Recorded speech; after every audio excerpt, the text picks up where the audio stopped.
Welcome everyone. Beautiful to have you here. Amazing. You've created this in such a short time.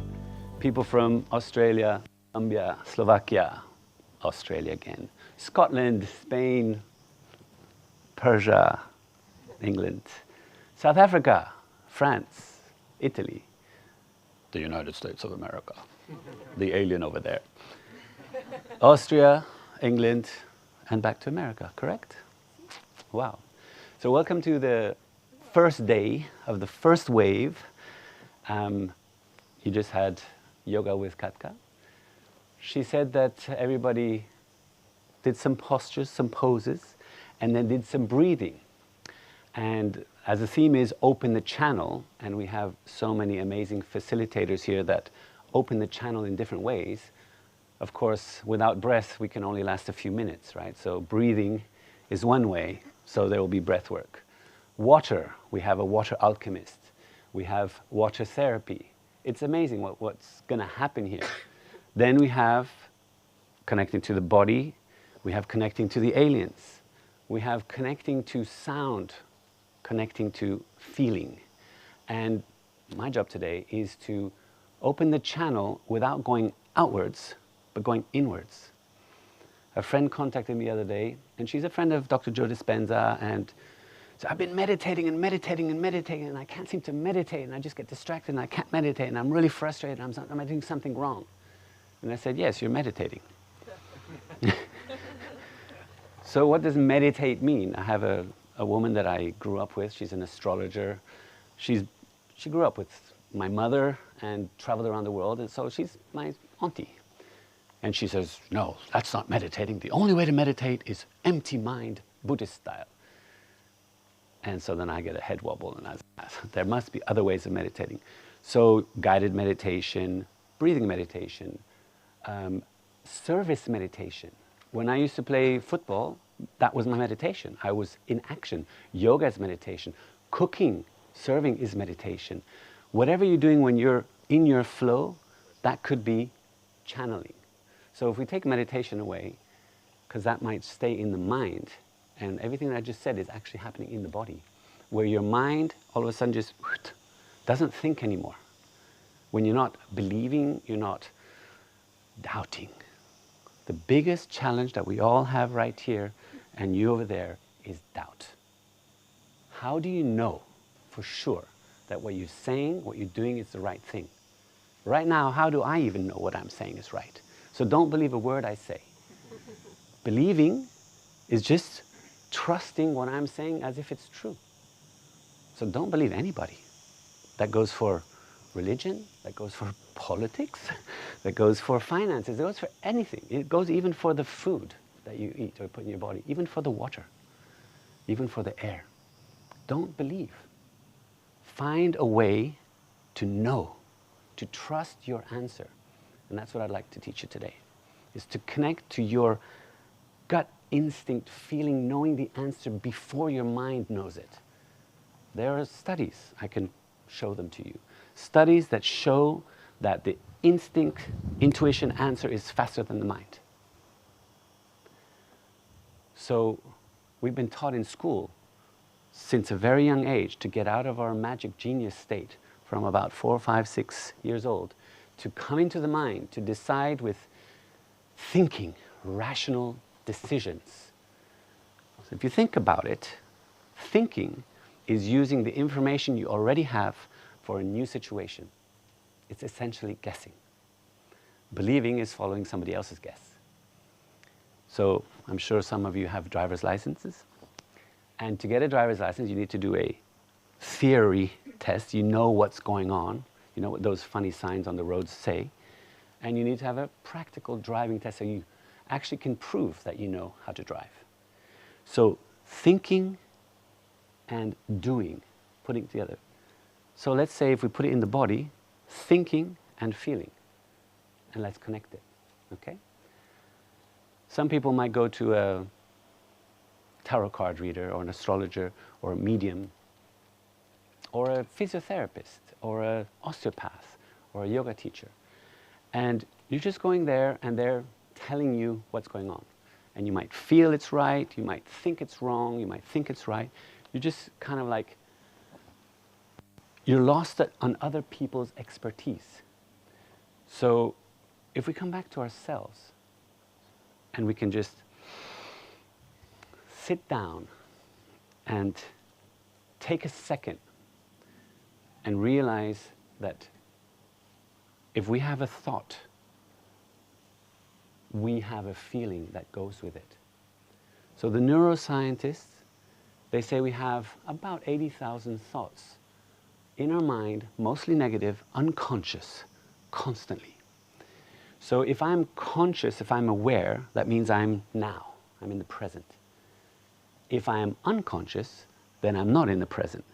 So I have these 80,000 unconscious thoughts zooming around. Now the unconscious thoughts, they create emotions. We play with words, it's energy in motion. So these thoughts create things happening and moving within our body, called feelings, emotions. And then they generate sensations. So when you have a thought, and it's not in the present, it's not conscious, it's unconscious. So then if we play with time, then it can only be in the past or in the future. And Chinese medicine maps it out already for the past 5,000 years very clearly. There are only 5 main emotions. Sadness and anger are a memory of the past. Fear and worry are an imagination of the worst thing that can happen in the future. So a memory is photoshopped, it's manipulated, it's exaggerated, it's not even really true. All of us here, and all of you, will have a different memory of this event because each of you will have your own experience of it according to what you already know, according to your own glasses. So memory, if it's creating sadness or anger, is reminding us. It's just repeating. And it's creating the emotion that lasts for 90 seconds. Dr. Jill Bolte, she wrote in her book that she noticed as she was having her stroke that every emotion lasted 90 seconds. So if you're in a sad state for longer than 90 seconds, basically you're just looping it. You're just looping it. You're just repeating, reminding. So say the mind has a job. And this is Dr. Hawkins, very interesting guy. He created the scale of emotions, which I'll explain to you a bit later. Dr. Hawkins said, the mind has a job. The job is to show regret or anger. It's reminding you of the past, of the unfairnesses or of the injustices, or of the happy moments that are no longer, so it makes you sad. Or of creating danger in the future, so you pay attention. So it's basically like we're hardwired to look for what's wrong everywhere. From prehistoric times, that might have helped. Hey, be careful, there's a saber-toothed tiger over there. But nowadays, most of that reaction of stress is just mind-made. So the mind is scared of losing its job. And in America, there's no social security system, so if you lose a job, then what do you do? So our job is to tell the mind to do what it's supposed to do, which is understand what our body is telling it. The mind shouldn't be telling the body should be telling the mind, and the mind should be listening. And once we have this channel established, then we can go out into outer space and play with the field of consciousness or of unconsciousness, depending how you look at it. Okay? So if we have these emotions, the imagination of the worst thing that can happen, worry or fear. Fear is very cool. False expectations appearing real. It's not going to happen. We have 2 types of fear. Fear of the known, fear of the unknown. Fear of the known, that something's going to happen exactly the same. Honestly, as soon as you start to see the repeated patterns, you're going to change something. Fear of the unknown has 2 types. The unknown that stops you from dying, so you don't just jump off the cliff without looking, or bet everything at the casino on red, or cross the street, the highway with your eyes closed on a dare. But then there's also fear of the unknown that stops us from living. It stops us from going to the cliff, seeing that it's not very high, diving into the unknown and feeling the sensation of exhilaration, of being alive, of starting your own business, of having a dream and saying, we're doing this, and you're going, okay, let's do this. Of saying yes more times than no, of opening the doors to possibility. So I thank you all for being here, for saying yes. Yes to listening to some crazy guy here talking about how your body has the answers, how your body has an inner compass, an inner pendulum that always knows before your thinking mind gets in the way what the truth is, what the answer is, what is good for you, what is not good for you. So I'd like to teach you how to do this. Like some of you might already know. Some of you might use a pendulum or have done muscle testing or kinesiology or getting your messages from some kind of inner voice or inner visions. Everybody has different capacities and you can train them, you can learn how to develop them. On the scale of emotions of Dr. Hawkins, the very bottom is death. The next one up is shame and guilt and blame, which are control mechanisms by the powers that be. So whenever shame on you, oh, you should be ashamed of it, oh, don't you feel guilty? Oh, or a guilty pleasure. There's always just programming that's happening, okay? And if you think about in English, it's called spelling. It's casting a spell on you, it's creating. So words have power, thoughts have power, symbols have power, sacred geometry. We have things affecting us all the time, all day long. We're in Ibiza, in a beautiful safari tent. There's a nice breeze, it's warm, we're all wearing shorts. We're very lucky people. And when we can feel the energy of the green, of the brown, of the blue, of everybody's colors, when we can notice that, we change how we feel, which then changes how we think. It goes together. After shame and guilt and blame, then there's apathy, depression, then there's sadness, then there's fear. These are all victim. Everything else out there is stronger than me. I am powerless. My job in individual sessions as well as is to remind you that you are not powerless, you are not victims. You are victors and victorias. You are powerful beyond measure. You are gods and goddesses. You are co-creators. We bump into other people's creations too every once in a while.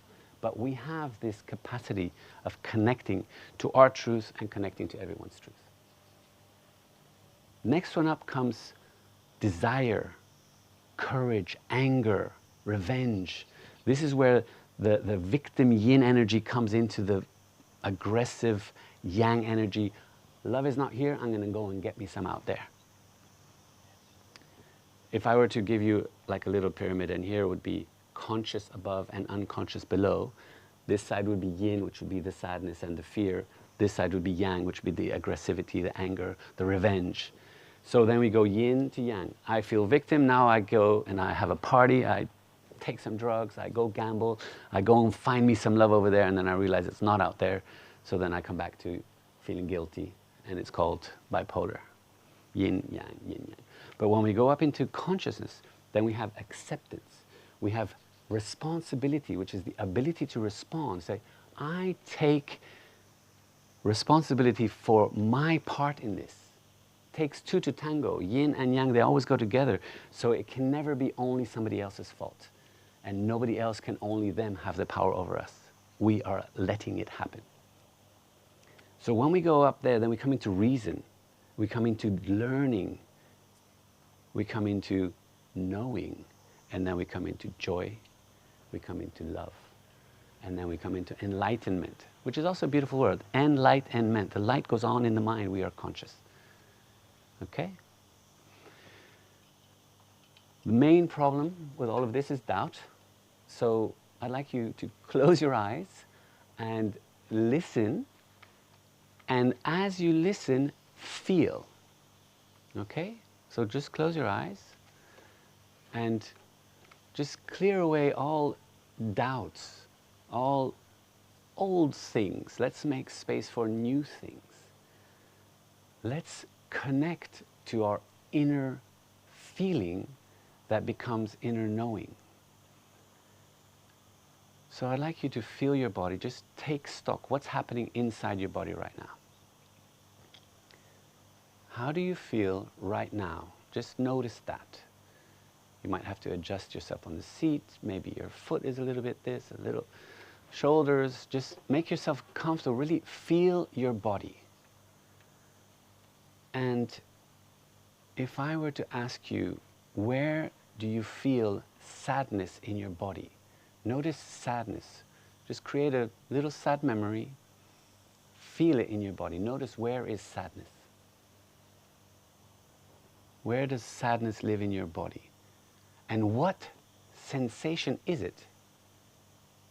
Where is sadness? Most people in Chinese medicine will find it in the lungs. It's a heaviness in the chest. And so what is the opposite of sadness? Let's go to happiness. And imagine it's on a continuum, so you cannot feel both sad and happy at the same time. You've got to move from sadness towards happiness. Where is happiness in your body, and what sensation is it? Notice it. And now, step to fear. Where do you feel fear in your body? Where is fear? What sensation is it? What feeling? What temperature is it? Is it going up? Is it going down? Is it hot? Is it cold? Is it tight? Is it open? And then the opposite of fear, faith, trust in yourself. You know that you can handle it. You know that it's a false expectation. The other side of fear lies our power. Notice that feeling, the feeling of being capable. That sensation, where is it in your body?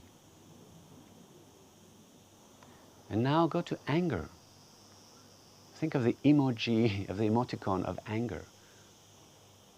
This clouds and this frown. Where is anger in your body? Where do you feel it? Feel this feeling of anger. And the opposite of anger would be understanding, compassion. I understand why they're behaving that way, because they've had so many traumas and they've just been triggered.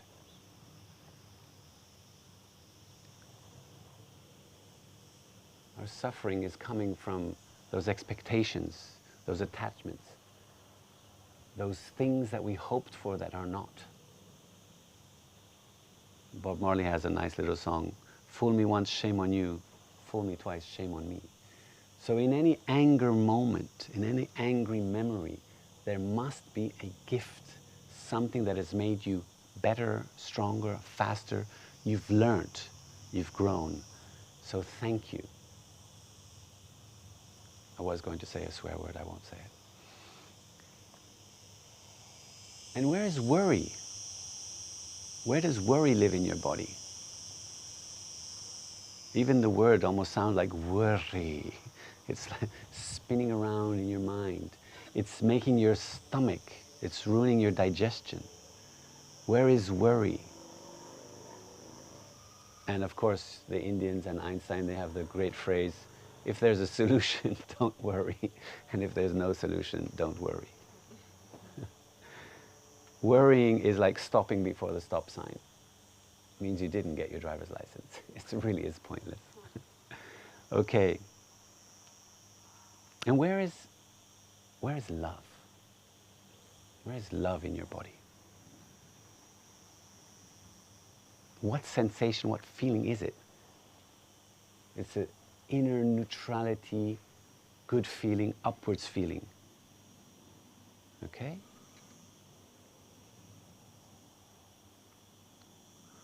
Okay, let's come back here and open your eyes. Just with a nod of your head, could you feel those emotions moving around in your body? Yeah? Okay. We have to get into the body to notice them. The mind has to follow the instructions. And Alicia, she does astrology, and in all of these sessions, I always tend to ask what star sign people are, at least the birthday. Because I find that some air signs have more difficulty getting into their body, which just makes sense, right? They're in the air, they're thinking. Most air signs, well, a lot of air signs tend to be DJs or sound healers as well. What star sign are you? What star sign are you? Star sign, signo. ¿Cuándo es tu cumpleaños? 19 de junio. Okay. 19th of June? Gemini. Okay. Oh, got lucky there. Okay, so enough of this theory and stuff like that. Basically, just to recap, our thoughts create our emotions, which lasts 90 seconds, which create sensations in our body. So if we go the other way around, and this is the principle of EMDR, eye movement deprogramming and desensitization and reprogramming. Basically, this is the best way to remove this trauma that is stored in our body. So Dr. Bessel van der Kolk, a Dutch psychiatrist in America, has written a book like this. The body keeps the score. And where does it keep all of the memory stored? And he worked on people from world wars, from accidents, from big trauma. And normal psychiatry and psychology doesn't get, because it's working on the logic, it's working on the conscious. So he said, we have to get it out of the body. And he discovered that the memory of our trauma is stored in the fascia, the little sheaths around all of our muscles and organs, in the viscera, all of our organs, and in the nervous system. So the principle of EMDR is to detach the memory from the feeling, from the sensation, so that you can, in a safe environment, not go into panic, stress, super stress, reactivate that memory, but you can release it and realize I am no longer in danger. I can relax. I'm safe. And the number one necessity for humanity, for every animal alive, is survival, safety. I need to feel safe. If I don't feel safe, I'm not going to sleep. I'm not going to relax. I'm not going to close my eyes. I don't know what you're going to do. So what we have to do is we have to detach, release, remove all of our trauma from our fascia, our viscera, and our nervous system, and come into the parasympathetic nervous system of being calm. And that's why breathwork, yoga, opens the door to channeling. Because if you're tight and closed and in fight or flight or freeze or fawn mode, you cannot open the channel to connect to yourself, to up, and to around. We need to be, first thing, let's clear that and let's relax. Let's be here, okay? So, as I said, enough theory. What we're going to do is, like a pendulum, I'm going to program you, okay? I'm going to just teach you simple yes and no. So you're going to stand up, you're going to put your arms across your chest, and we're going to program your body to get a yes and to get a no. And what I have found is that the body doesn't really listen that well to thoughts, but it does react instantly to your voice in your language. So bitte auf Deutsch, in italiano potete parlare, y para ti en español, para vosotros. Okay? When you say it in your own voice, in your own language, you start a two-way conversation between your conscious thinking mind and your subconscious feeling body, and you're not unconscious anymore, you're totally present, but you're connecting your subconscious, and now we're having access to superconscious. It's much simpler. Done. Stand up, please. What we're going to do is we're going to put our hands across our chest like this, and we're going to have a conversation with our body, and it's going to sound a bit silly, but I like to keep things super simple and silly because it's much more fun that way. So, and you can do it with your eyes open. It's actually probably better with your eyes open so your mind doesn't feel like it's being, punished. Okay? So, you're going to say this, body, this is my yes. So we're telling the body what it is, okay? So, body, this is my yes, and you'll lean forward slightly. Everybody, out loud, please. This is my yes. Body, this is my yes. Body, this is my yes. And now we'll do the opposite, backwards. Body, this is my no. Body, this is my no. Body, this is my no. Don't fall over now. Thank you, body. You can give it a little tap of like, hey, well done. Doing this, it connects both brain hemispheres, and it's also a little bit of giving us a little bit of body love, of havening. Okay? So the body has now been programmed. But of course, you don't believe me. Please, let's test it. So let's go like this. Body, give me my yes. And wait and see what happens, what your body does. Try it. Body, give me my yes. Okay, body, give me my no.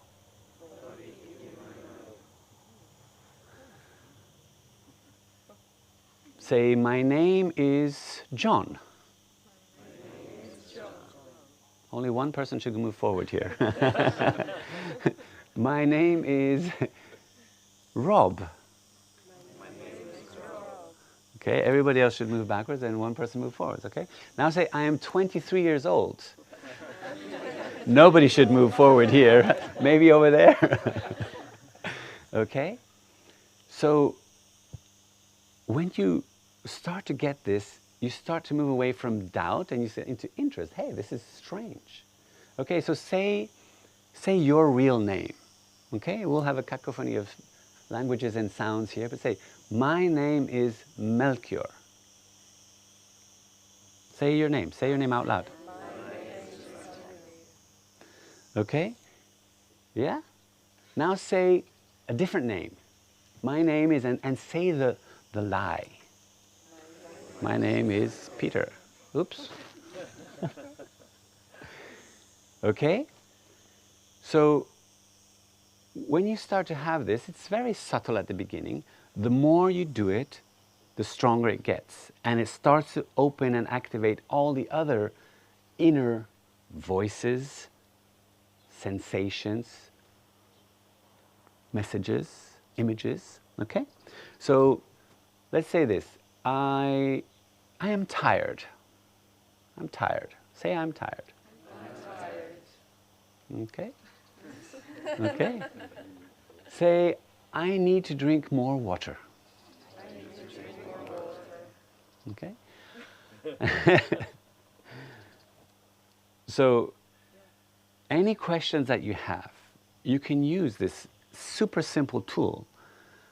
And by programming it, you have started it, but you're already in a position of saying, hey, I command. But the body is the one saying, finally you're speaking to me. Now it's my turn to tell you everything I've been wanting to tell you. Finally you're listening to me. Because the body has been speaking to you your whole life. Your little children are constantly in dream world. The brain waves are now in beta, then they go down to alpha, then they go down to theta. Most children are in theta all the time. That's our dreaming state. That's theta healing. That's when you go away from the logical mind and all of a sudden everything starts to get a bit, ooh, like at the end of the yoga when you're like almost dreaming but you're still kind of here, but did you say something? Oops, I missed something. That is where meditation is supposed to take you. Sometimes you can't if you're in stress. It's very difficult to meditate. But when you can get into your body through sport or through connecting it, then it can start to calm down your mind. So you can ask your mind questions. Okay? Am I neutral? Okay? That's one of the key principles. I need to be neutral. Because if I want that chocolate cake, I'm going to say, is that chocolate cake good for me? Okay? We have free will. We can override this body system, which we always do. I know I shouldn't have done that, but I did it anyway. Most decisions are made here and justified here. But they're not always the good decisions. Like, yes, I do need that Ferrari. Perhaps. What you need is, I need some recognition. The body's saying, hey, I need some sweetness in my life. I need some hugs. And it will take you to the chocolate cake. Okay? I need a bit more excitement. It's going to take you to the spicy foods or to the risky behavior. Okay? So our emotions are always there and they're guiding us. So the thing is, hey, am I feeling sad right now? Am I feeling sad right now?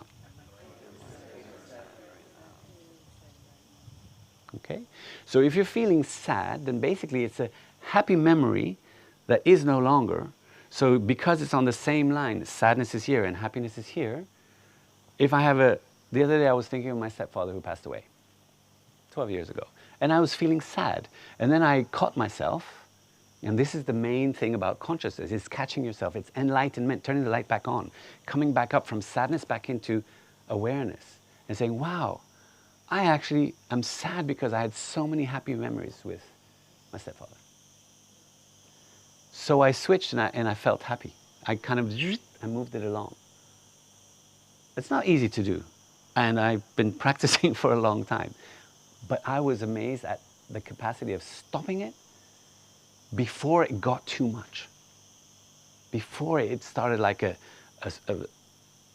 ball of snow at the top of the hill. When you start rolling, you can still catch it, but when it's, then it's an avalanche. So those 90 seconds of emotion, if you catch them at the beginning, you can switch them back to the other side with consciousness, connecting to your body. Okay? So, am I feeling angry now?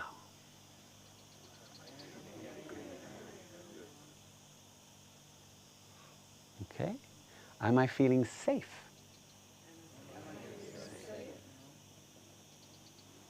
Okay?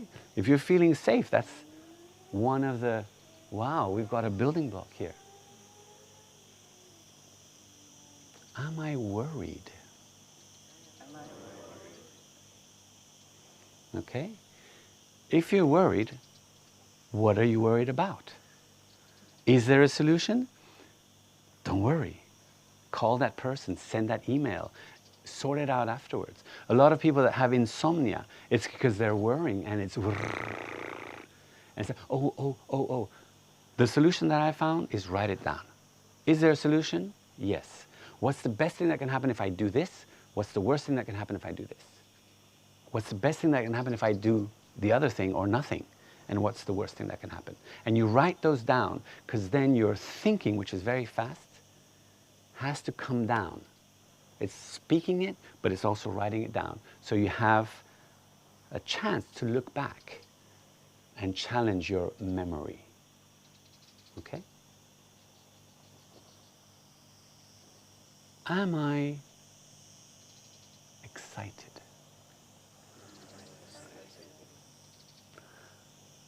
Am I serene? Am I nervous?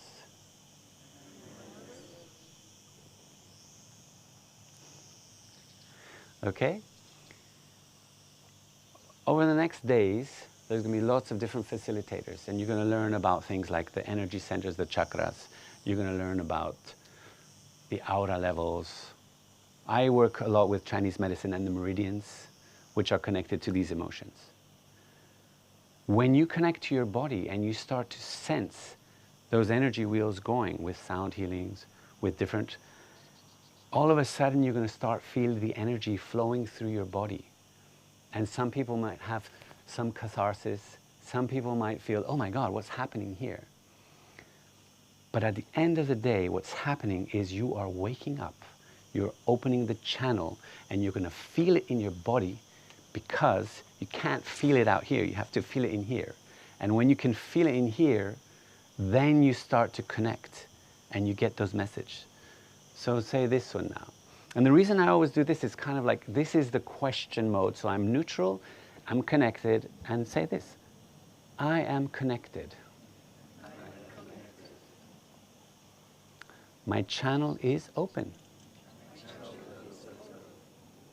My channel is activated. I'm ready to make this the best event of the week.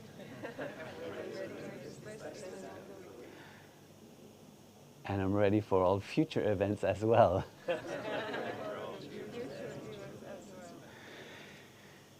If anyone yawns or burps or gets shivers or just feels really like drained, basically it's resetting.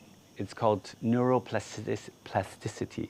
You're making new connections. You're opening things that were open way before when you were children, and now are opening up again. And you're going to have physical reactions, catharsis. You're going to have free elimination.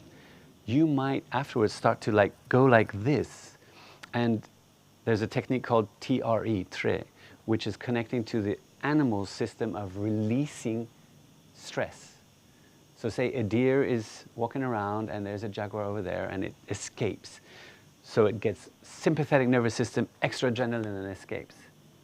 When it's out of danger, it shivers, gets it out of the body nervous system, comes back to parasympathetic calm, I'm okay, but I'm alert, like a martial artist. We have forgotten how to do that. So when we do something like this, the body all of a sudden has permission to let go, because the body is always sending us messages through pain, through symptoms.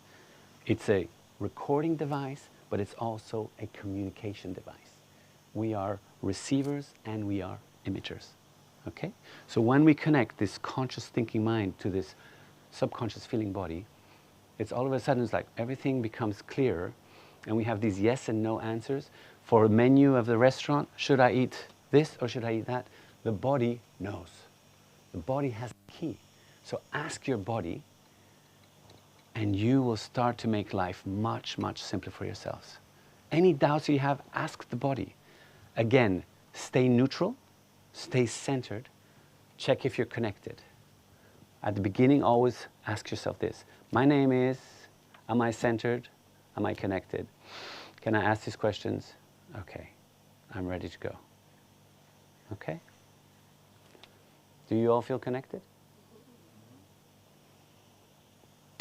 Well, I think now, thank you very much. And you can have a seat. And if you want to share something right now, I think we have a few more minutes.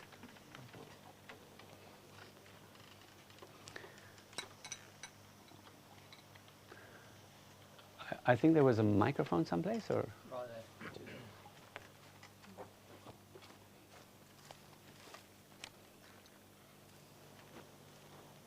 Anybody want to share something? Or? No, it is. 1, 2. Yeah. Would you like to share something? Just how you connected to your body? Yeah. I mean, personally, recently I've been connecting to my body through breath. So a lot of breath work has been quite strong for me in being able to connect and listen to myself and get the noises away. I think that's probably the strongest connection I've been able to have. And right now in this exercise, you connected quite easily. I felt like I did. Yeah. Yeah. I was observing, and I think that, you right away. Yeah. Thank you for creating this and for being opening to connecting to your body. Yeah, and thank you to you, Melchior. You've been amazing, and you've been a really good help bringing this together with the people as well, so we appreciate you. It's nice to be part of a team. Yeah, it is. Thank you. I can share a little bit, because I like to talk. You actually made me cry, and I've done a session with you before, but I felt very emotional because we've been, I'm not sure if Samuel's here, we've been working really hard to pull this event together, and I have not been looking after my body at all, and I've got a lot of pain, and I felt like it was like, Sheila, you've spoken about this, when your body tells you, hey, I need your love. So I brought out a lot of emotion, I felt like it was really beautiful, and like you said, it was like, my body was like, yay, you're listening to me, and I'm getting the love. So thank you, it was really beautiful. That's really important, thank you. Another way of looking at it is you have an inner child that is a certain age, and it stopped at that certain age where it didn't get what it needed, and now you can just talk to it and say, hey, it's okay, you're safe now. You can have a tantrum and say you want ice cream. You can, it's okay. I wouldn't recommend ice cream, but too much sugar. But test this, test the sugar, test the ice cream against your body, and notice if it goes yes, even if the books or the experts say it's not good for you, at that moment your body needs some sweetness, and it's saying, I'm going to get it from wherever I can take it. Yeah, thank you. So I realize for the last couple of years I've kind of lived in a fight and flight scenario, a lot of stress in my life, and I'm very good at understanding my emotions, and very good at tracking them and kind of understanding them. But this is the first time being able to feel it in the body that really connected a deeper understanding. A lot of things, as I'm going through the exercise, I'm realizing that a lot of it predates the things that I thought. Most of it is family, right? Family is a stressful situation when you're a caregiver or a parent. Taking care of kids, that can be stressful. But as I'm sitting there and feeling that in my body, it really activated in a way that it never does when I'm going through the mental understanding of that. So the difference was quite drastic, and I appreciate sharing that because it really gives me a new tool to use. So appreciate it. Thank you. Thank you for sharing it. That's really important, because now you're going to play with Catherine, and she's going to connect you to things like I love my mother, I love my father, etc., and clear traumas. And so you're going to have fun practicing this tool in real scenarios and real healing getting done right away. Because the moment your body releases it and understands it, it comes into synchronicity and says, oh, I don't need this anymore. And you get rid of backpacks. The second time I've done this with you, really lovely. I enjoy it so much because it's so obvious. The lean forward is so obvious, and I love that it's like very black and white. There's no like, am I feeling it? Am I hearing it? It's like, oh no, I moved. And I really enjoy that quite clear signal. So so thank you. Perfect, yeah. Just imagine animals. They don't have a maybe or let's talk about it option. It's you're going to eat me or you're not. I'm not going to stay around to find out. You have to earn my trust. Even with the cat or the dog, you have to earn my trust. I have to understand from you that you're not a threat to me. Because if I, in the slightest sense that you're a threat, I'm out of here. Right? Or I'm going to attack first. I have my mother is 88 and she's been quite sick lately. One of the questions I have is, one of the blocks that we have in a list of blocks in quantum medicine is the belief there's no cure available. And when I'm doing the body pendulum, I can see that we're changing energy as well. What's yes, what's no, we can also change it. What do you do with somebody whose belief is so strong that it overpowers even the ability to heal? If they're open to playing, to diving into the unknown, then you have a chance. If not, belief has hijacked free will, and